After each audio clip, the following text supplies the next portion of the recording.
A palestra que abrirá a nossa festa aqui no Museu Imperial será proferida por uma importante personalidade do mundo literário do nosso país.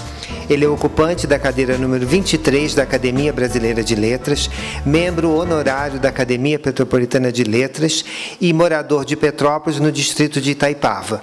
O nosso convidado enfocará a relação intertextual da música com a literatura e nos apresentará peças do cancioneiro popular que serviram de inspiração para alguns dos seus romances, de modo comparável à trilha sonora de um filme. Será uma bela oportunidade de aprendizagem para professores e estudantes aqui presentes e para todas as pessoas interessadas na mais alta literatura. O Instituto Oldenburg e o Sesc Quitandinha têm a honra de apresentar Antônio Torres.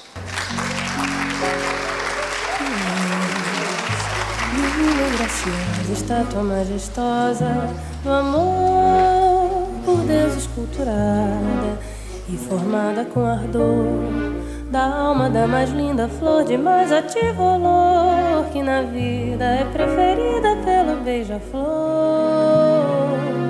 Se Deus me fora tão clemente aqui neste ambiente de luz.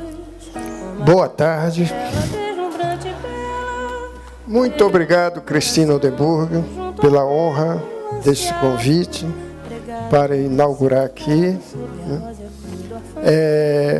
Queria citar algumas presenças ilustres, todos aqui são ilustres, mas se fosse citar todos ia passar a conferência. Nomear aqui o presidente da Academia Petropolitana de Letras, Gerson Vale, querido escritor e amigo. Mais dois representantes da academia, Ivane Sol, poeta, e Almir Tosta, queridos amigos. Presidente do PEN Clube, cadê ele? O Cláudio Aguiar e Célia Portela. E Célia. Tem o casal de atores, amigos, Silvio Costa Filho e a Pita, onde estão. Tereza e Ivan, Fred Coutinho, um querido amigo. Professor Leandro Garcia, professor, escritor, colega. Bom, gente, desculpe que eu não estou... O Ivan e Tereza eu já citei, eu acho que já, né? Para começar, e por falar em palavras, lutar com palavras é a luta mais vã, entanto lutamos, mal rompe amanhã. Assim falou o poeta Carlos Drummond de Andrade, diante de sua própria oficina de trabalho, certamente numa manhã em que as palavras não estavam se encantando para ele. E todos os que escrevem, como todos os seres viventes no mundo, uma hora encontra dificuldade diante das palavras, e uma hora também é socorrido por elas. Muito provavelmente, essa hora em que as palavras se encantam é a que nós chamamos de inspiração. É quando você está inspirado que as coisas acontecem. Por exemplo, eu acho que um dia um poeta acordou muito inspirado, provavelmente aqui em Petrópolis, e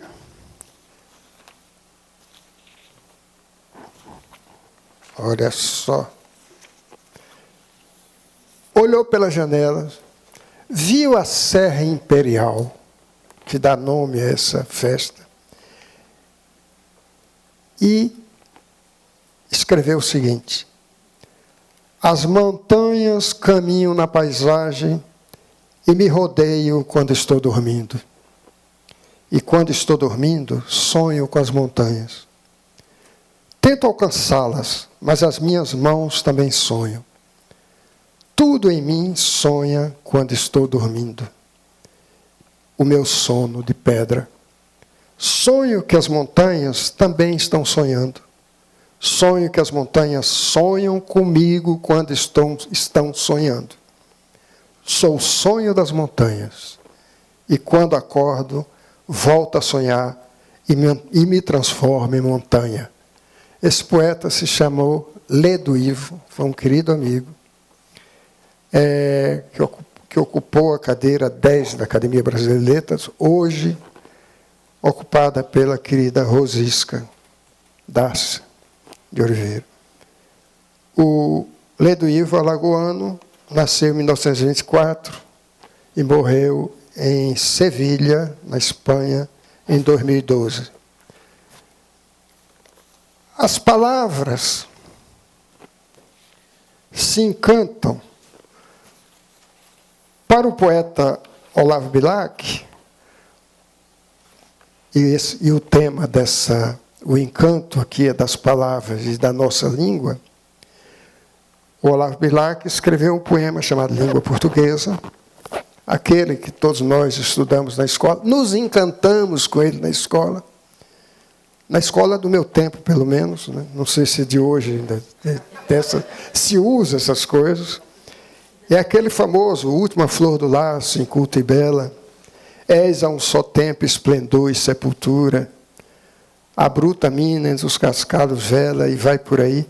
Mas chega num momento que ele mostra quando é que as palavras se encantam mesmo, ou quando o ser humano se encanta pela palavra.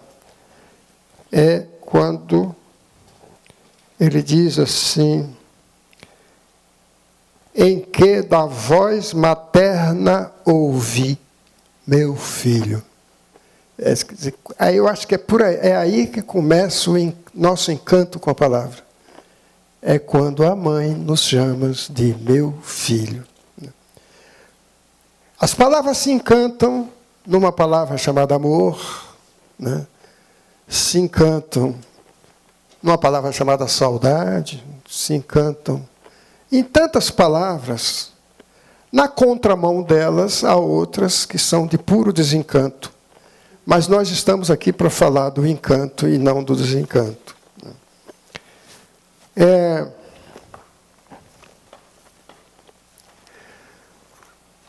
Como juntar a literatura a isso? Bom,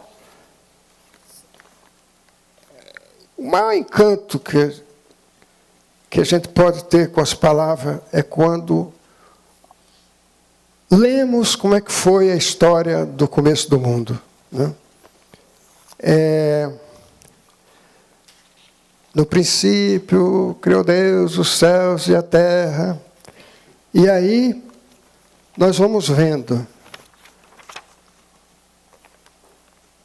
que a história do mundo está envolta em enigmas que povoam o imaginário humano, desde o primeiro livro de Moisés, chamado Gênesis. Que nesse livro não há mais forma encantadora de se contar uma história do que nesse livro de Moisés, chamado Gênesis.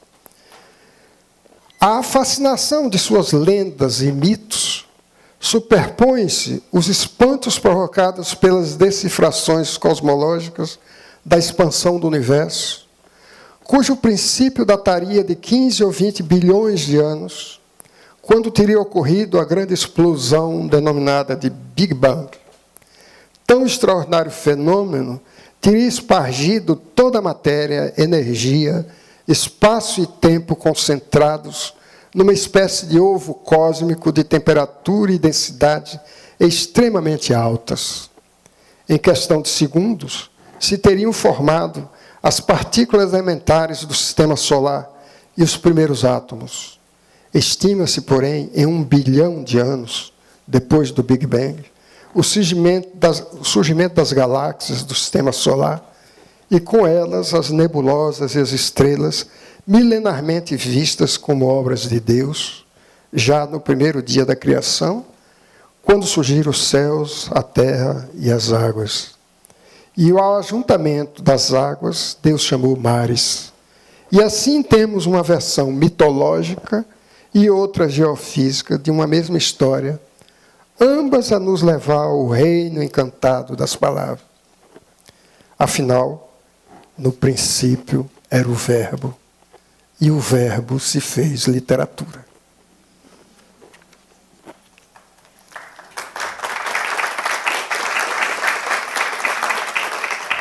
Bom, literatura. Vamos falar um pouco aqui de literatura. Recorro a um crítico famoso, denso, exemplar, chamado Lukács. Toda obra literária é construída em torno de uma pergunta, apontando um caminho que, independentemente, mas com força inexorável, pode interromper-se num silêncio imprevisto.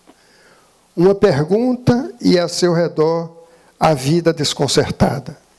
Um silêncio e a seu redor o murmúrio, o rumor, a música, o canto a plenas vozes. Esta é a música. A primeira, Augusto. Esta é a música.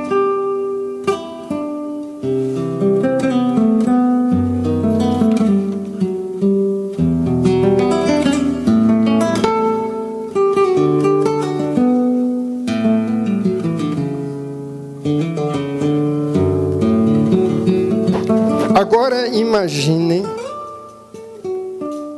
BGzinho, agora imaginem um lugar esquecido nos confins do tempo, sem rádio, sem notícias das terras civilizadas, sem livros, sem nada. Nesse lugar chega uma professora.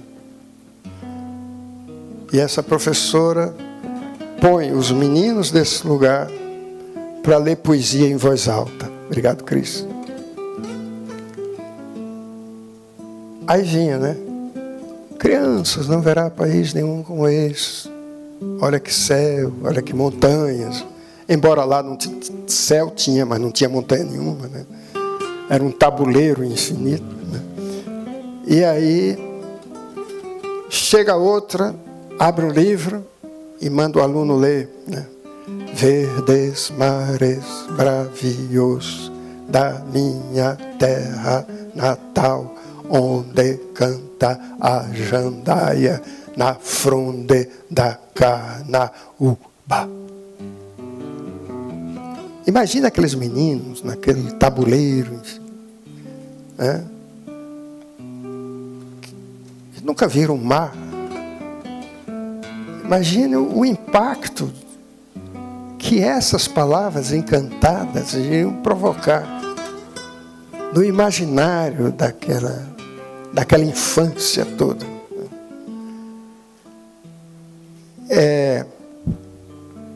Depois, essas palavras vão se tornar mais encantadas ainda quando um dia, no lugar sem rádio e sem notícias das terras civilizadas, chega algo que é chamado de serviço de alto-falante. O serviço de alto-falante é a voz do sertão. E aí o locutor, ao cair da tarde, quando liga o motor da luz, porque aí já tinha chegado o motor da luz, era um alto progresso, que ficava ligado de 6 às 10 da noite. E tinha-se música durante 4 horas. Assim, nas noites de lua, então aquilo era uma...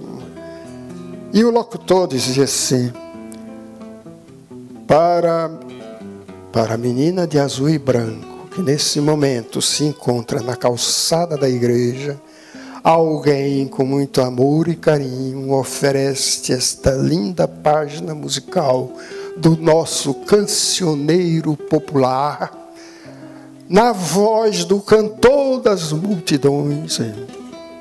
Tu és divina e graça. Aí as meninas todas que acabaram de sair do banho, cheirando a sabonete e o calol, né? Vestidas em suas cambraias englomadas, vinham todas para a janela para ficar ouvindo, achando que o cantor das multidões estava cantando, cada uma, para ela, aquela que estava na janela, né? Mais encantado do que isso, mais palavra encantada do que isso, eu vou passar o resto da minha vida escrevendo um livro atrás do outro e nunca conseguirei alcançar o encanto que a voz daquele locutor anunciava aquelas palavras, e depois a voz, a música do Pixinguinha, com uma letra encantadoramente barroca, né? Uma letra que fala de olor, fala de umas palavras assim que não eram palavras do nosso cotidiano, mas isso não importava, eram bonitas essas palavras, né?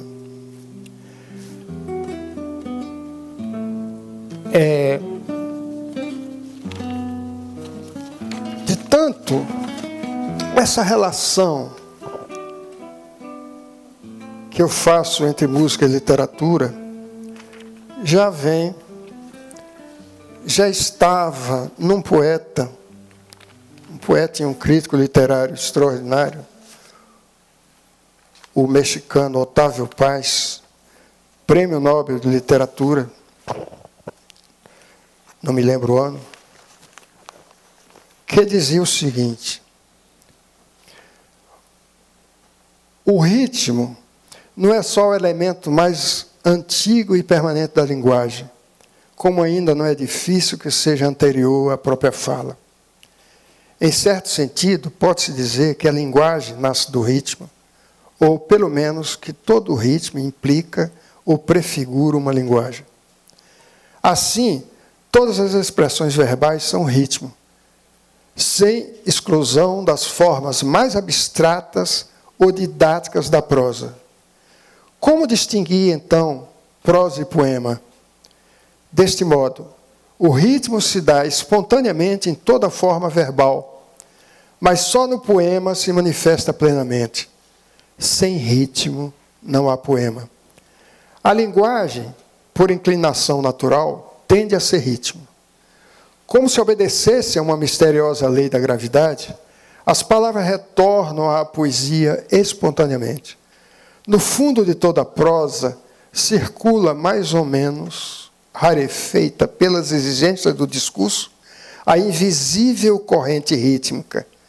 E o pensamento, na medida em que a linguagem sofre o mesmo fascínio. Deixar o pensamento em liberdade, devagar, é regressar ao ritmo. As razões se transformam em correspondências, os silogismos em analogias e a marcha intelectual em fluir de imagens. A próxima, companheiro. Número 2.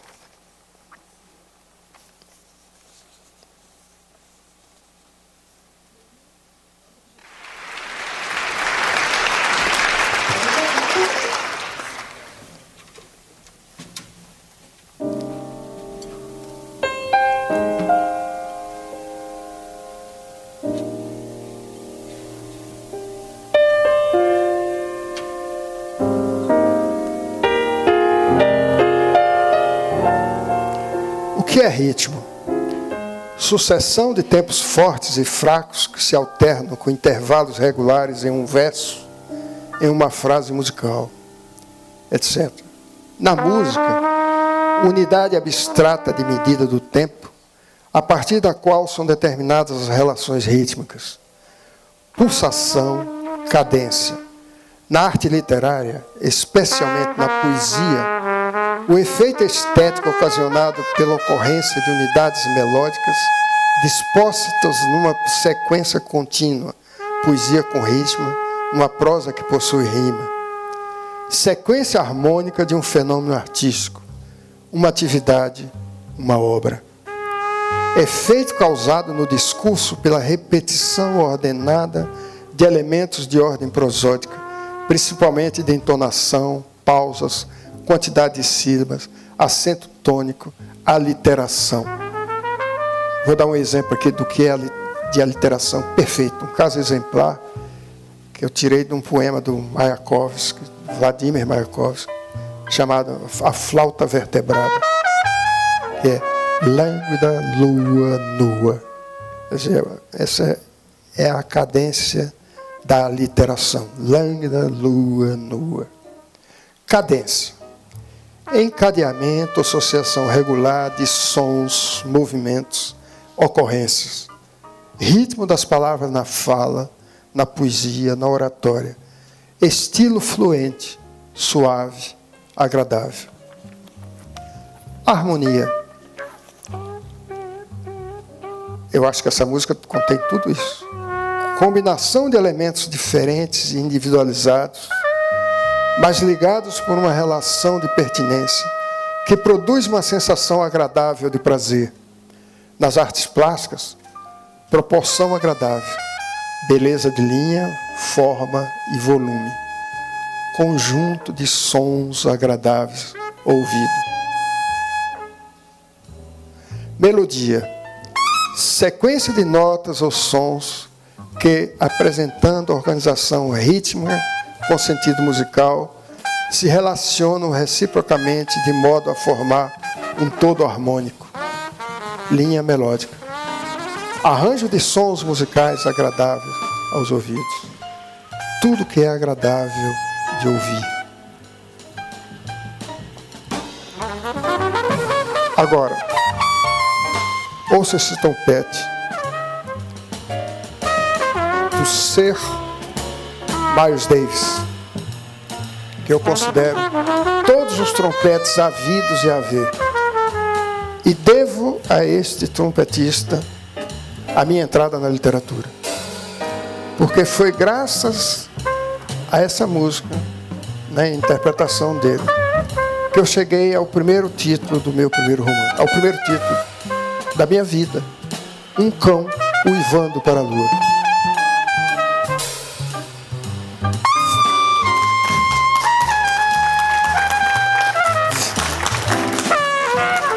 Foi tanto ouvir isso que eu achei que esse camarada tocava como um cão uivando para um luar inexistente.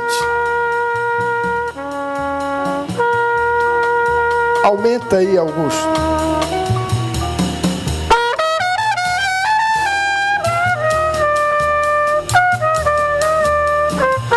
E assim, estou aqui com vocês, graças a esta maluquice, né?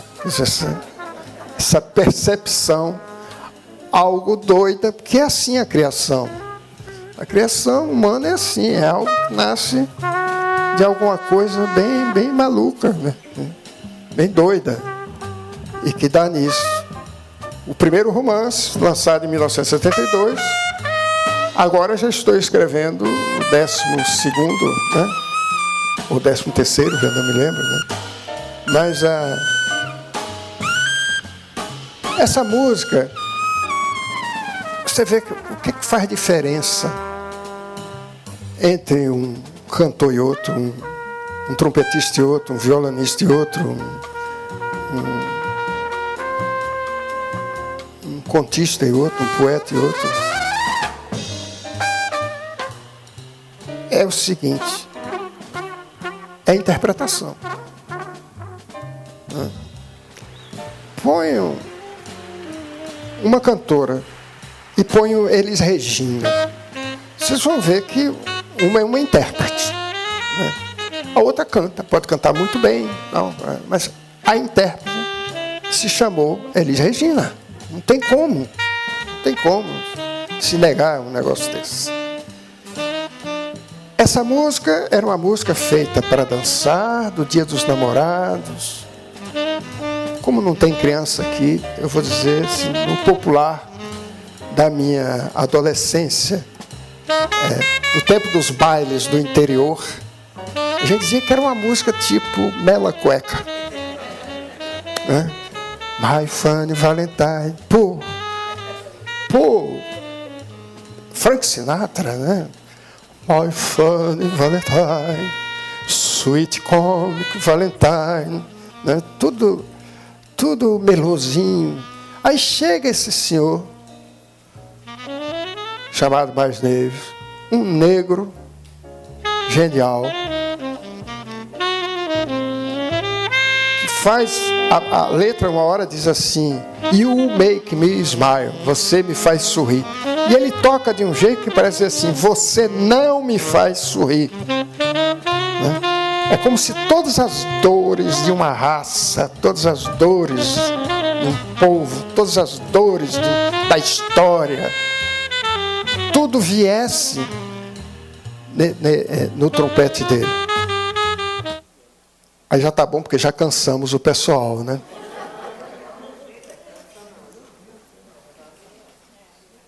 Agora vamos para a terceira música, companheiro. Isso é uma música de um poeta espanhol, que era músico, Federico García Lorca. Onde é que ele entra nessa minha história? No mês de janeiro de 1961, peguei um avião na Bahia e me mudei para São Paulo. Fui para um hotelzinho no centro da cidade. No dia seguinte acordei, saí andando e vi uma biblioteca Mário de Andrade, amigo íntimo do Fred Coutinho, esse tal do Mário de Andrade. Aí subo as escadas da biblioteca, quando eu piso num degrau, me vem à cabeça uma epígrafe de um livro de Jorge Amado, desse poeta, o autor dessa música, chamado Federico García Lorca. A epígrafe é o seguinte: buscava ela amanhecer e ela amanhecer não era. Buscava o amanhecer e não era o amanhecer não era. E aí, qualquer psicanalista ia me dizer: poxa, já no primeiro dia de São Paulo você desconfiava que tinha perdido a viagem, né? Buscava o amanhecer não era. Mas eu subo, né, aquela escada e tem uma menina na entrada e eu disse assim: por favor, não é assim tão à vontade como hoje, né? Quer dizer, é muito mais tímido do que hoje, né? Por favor, onde é que fica o livro de poesia, a sessão de poesia, lá de ponta, né? Acreditem se quiser, eu chego, primeiro livro, tá? A sessão de poesia que eu pego, abro, era um poema do Federico García Lorca, desse senhor, chamado Balada de la Placeta, Balada da Pracinha, traduzido por Manuel Bandeira, ninguém menos do que Manuel Bandeira. E aí me vem algo como essa música, que eu nunca tinha ouvido, porque o poema diz o seguinte: canta os meninos na noite quieta,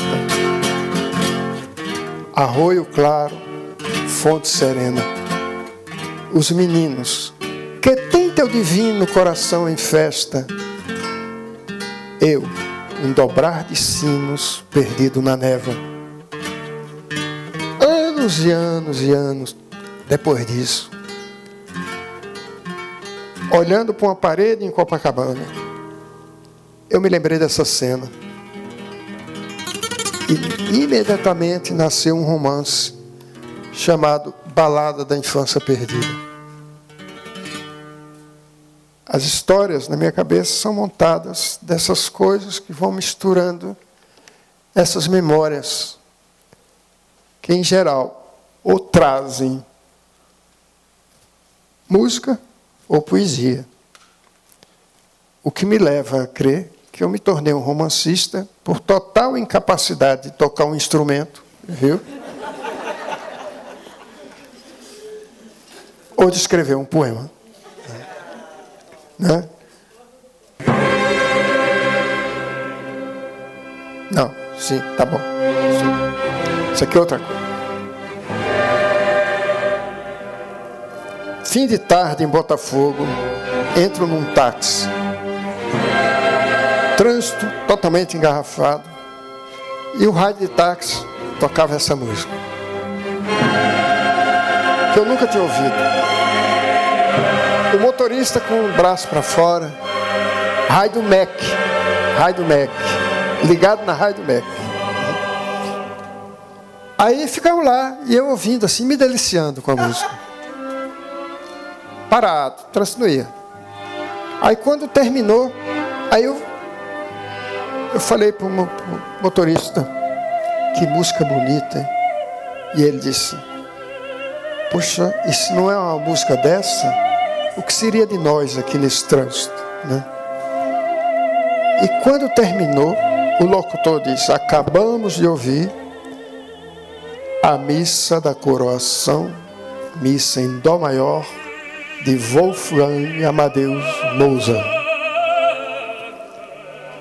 Um dia, a lembrança disso ia me dar um romance chamado Um Táxi para Viena da Áustria.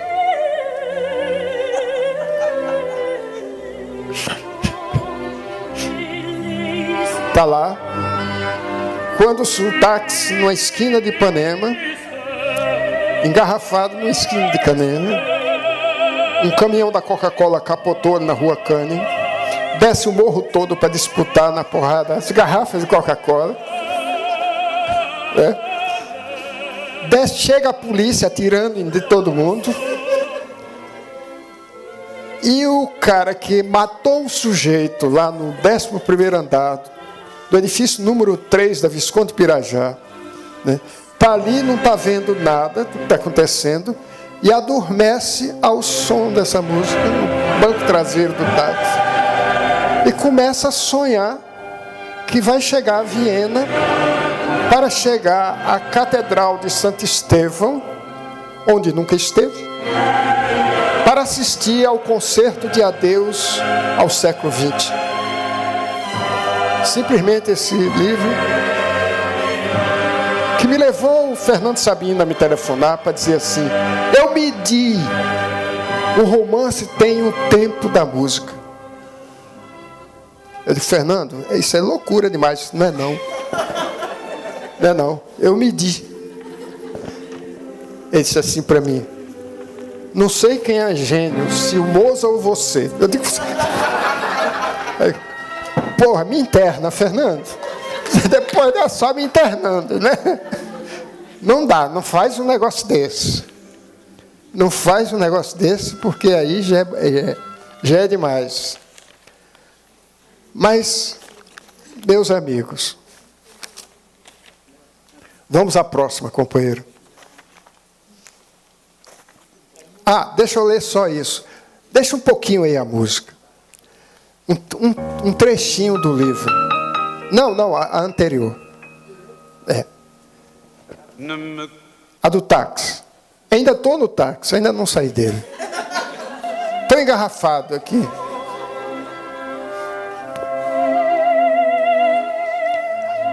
Essa música pede um vinho canônico numa catedral consoladora, como a de Santo Estevão, em Viena da Áustria, onde nunca estive, mas onde todos os anjos do céu devem estar no coro, cantando o Requiem ao vivo e em cores, para completar o clima. Ao piano, Wolfgang Amadeus Mozart, Art Blakey na bateria, Charlie Parker no saxofone, Miles Davis no trompete, o nosso Baden-Powell ao violão, Charles Mingus no contrabaixo, Sigmund Freud no reco-reco e Cabralzinho no caixão. Cabralzinho assassinado pelo... sob a batuta do próprio Deus em pessoa.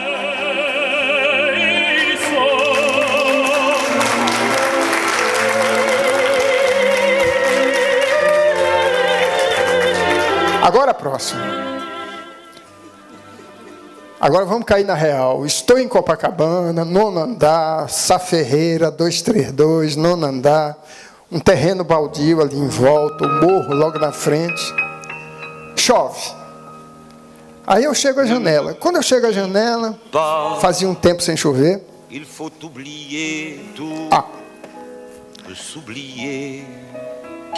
Aí...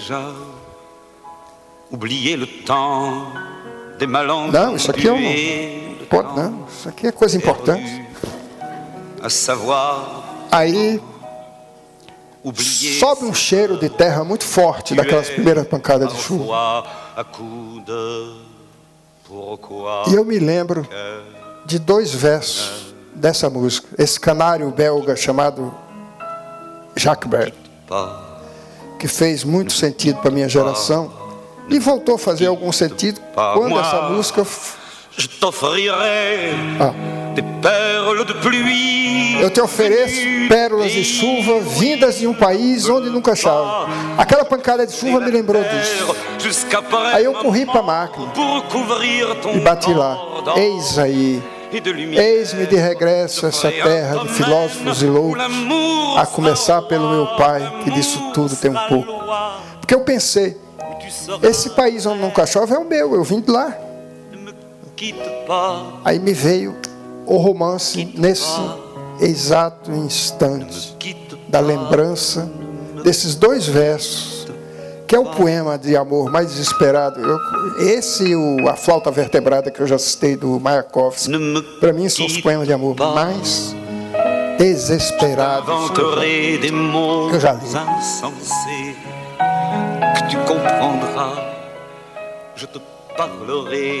Vamos ao próximo. Senão a gente vai ficar aqui só ouvindo música. Aí o Sesc não me paga, cara, se eu ficar só ouvindo música aqui. Aliás, obrigado ao Sesc por esse apoio generoso.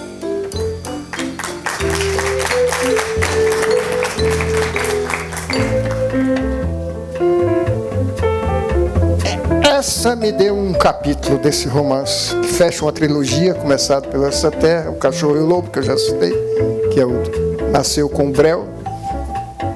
E aqui nasceu a seguinte história. Eu tenho que contar um pouquinho da coisa para fazer sentido a continuação. É a história de um homem na cama na primeira noite da sua aposentadoria. Isso não promete nada, né? A coisa mais é a própria inação. Um homem na cama na primeira noite da sua aposentadoria.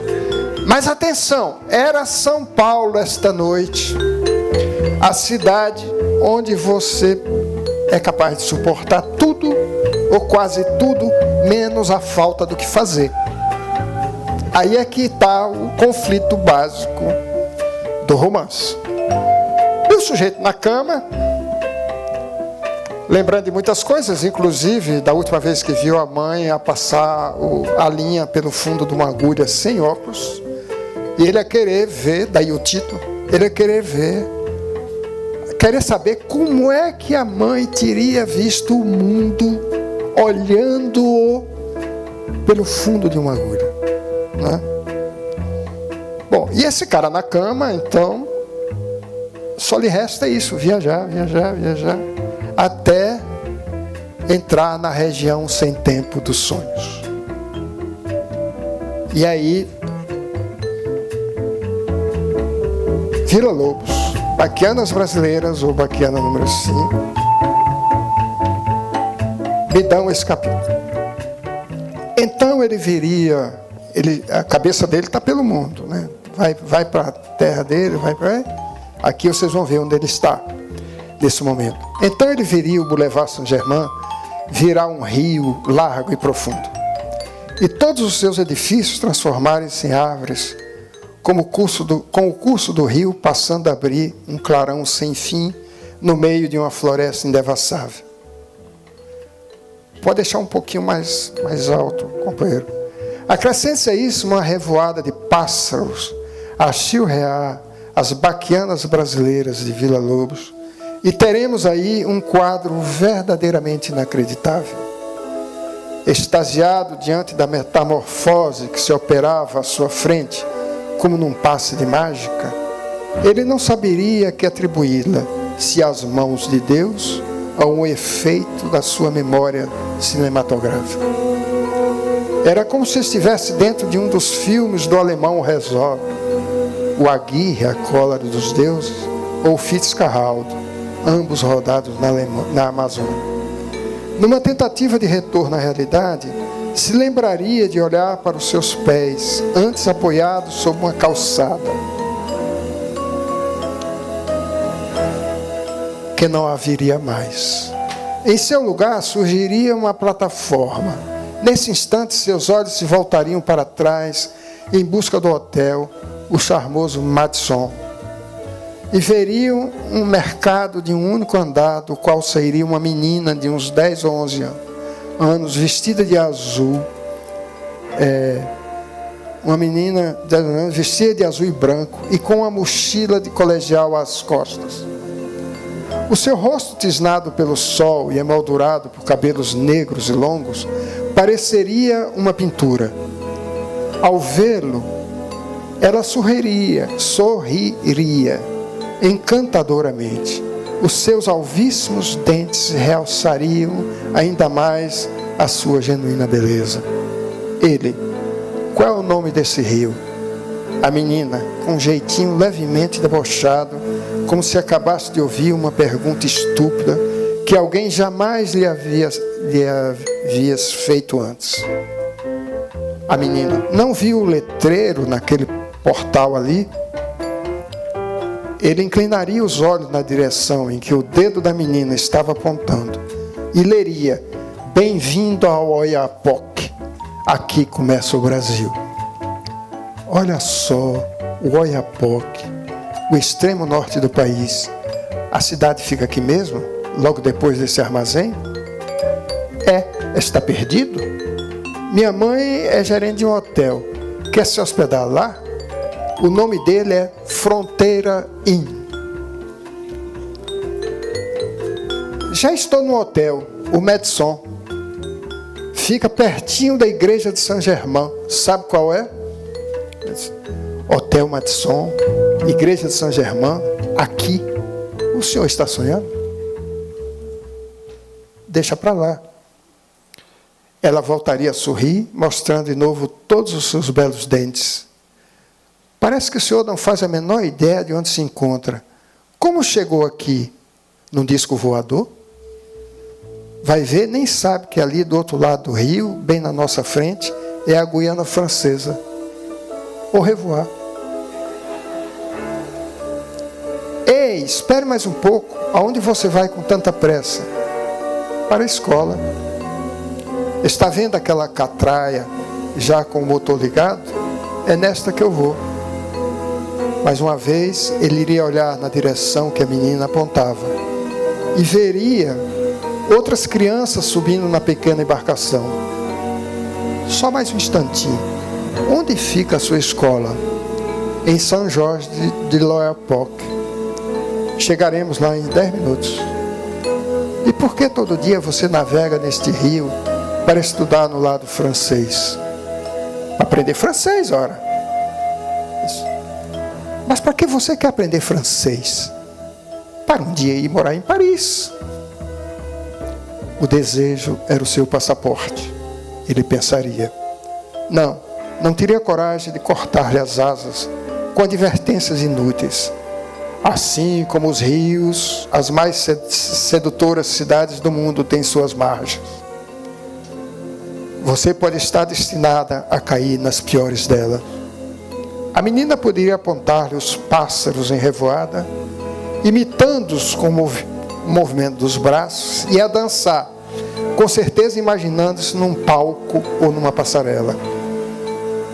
A menina, eles também migram, sem medo dos riscos, e se desvencilharia dele com um aceno. Adieu, lhe diria finalmente, e sairia correndo atrás do seu sonho. A cidade do Oiapoque estaria a 10 minutos de São Jorge, que estaria a 30 minutos de Cayena, que estaria a 7 horas de Paris. Corre, menina, corre. Grande é o teu sonho de criança. Ei, menina bonita, como é o teu nome?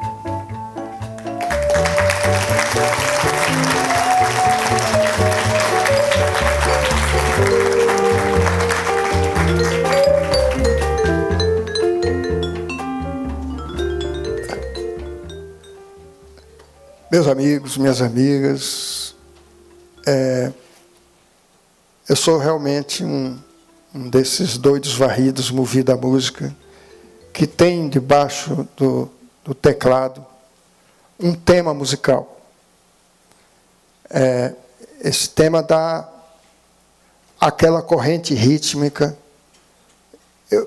Se dá, eu não sei, mas eu busco essa corrente rítmica o tempo todo, obsessivamente.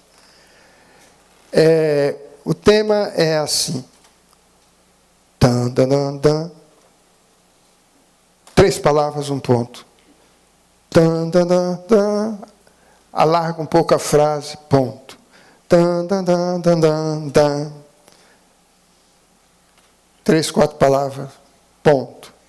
Dan, dan, dan, dan. 2, 3 palavras, fecha um ponto. Aí você tem um primeiro parágrafo absolutamente substantivado, para professor nenhum de literatura botar defeito. Crítico literário nenhum. Tal. Mas aí entra o saxofone. Isso é no piano, né? É o piano do Thelonious Monk. Aquele que para quem um dia um repórter perguntou: o senhor se considera o maior pianista norte-americano? E ele respondeu: não, de jeito nenhum. Eu sou só do meu tamanho. Só que ele tinha 2 metros de altura. Então é o seguinte, como nós estamos falando de ritmo, estamos falando de negro, e ontem foi o dia da consciência negra, me veio agora à memória um poeta negro genial, foi meu amigo, naqueles primeiros tempos de São Paulo. Ele era o criador do Teatro Popular Brasileiro, e também da comunidade artística do Embu. O poeta Solano Trindade, que era pernambucano, foi para São Paulo, morreu no Rio de Janeiro, e estava sempre lá e cá, morou no Rio Grande do Sul. Eu me lembro, falar em ritmo, eu me lembro de um poema dele que dizia assim: canto de negro dói, canto de negro mata. Canto de negro faz bem, faz mal. Negro é como o couro de tambor. Quanto mais apanha, mais zoada faz. Ele tinha um livro fantástico. Eu fiz uma matéria uma vez com ele, de capa de caderno, de São Paulo. O livro dele chamava Cantares ao Meu Povo.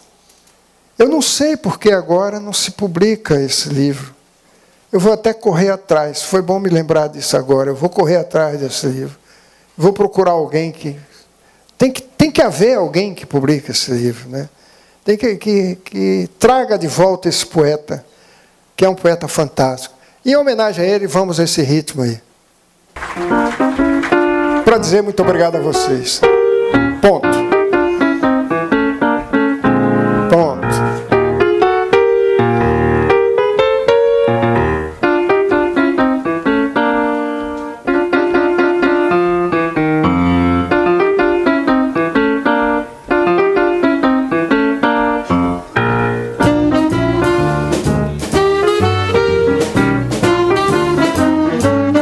Solta os adjetivos.